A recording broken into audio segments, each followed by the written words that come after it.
করতে বাধ্য হবে। নাম্বার 1, এক কথাতেই সাথে সাথে সবকিছুতে রাজি হয়ে যাবেন না। কেউ কিছু বললে অথবা চাইলে সাথে সাথে বলবেন আমি চেষ্টা করে দেখছি, এই চেষ্টা শব্দটা ব্যবহার করবেন।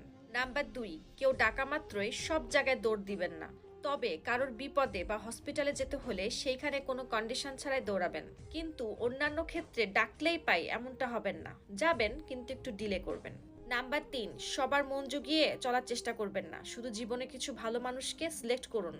মনে রাখবেন একটা মানুষ সবার কাছে ভালো হয় না, কিছু মানুষ আপনাকে খারাপ বলবেই, আর আপনি কখনো সবাইকে খুশি করতে পারবেন না। নাম্বার 4, আগ বাড়িয়ে কাউকে উপদেশ দিবেন না এবং কারোর সংসারে নাক গলাবেন না, তাহলে কিন্তু নাক কেটে যাবে। নাম্বার 5, ঘন ঘন বন্ধু বান্ধব এবং আত্মীয়দের বাসায় যাবেন না, তাহলে প্রাপ্তির নেশা কেটে যাবে। প্রথম দিন যাবেন পোলা মাংস খাওয়াবে, দ্বিতীয় দিন যাবেন চা খাওয়াবে, তৃতীয় দিন যাবেন 1 গ্লাস পানি দেবে, তার পরের দিন যাবেন আর কিছুই দেবে না খেতে, আপনার ভ্যালু কমে যাবে।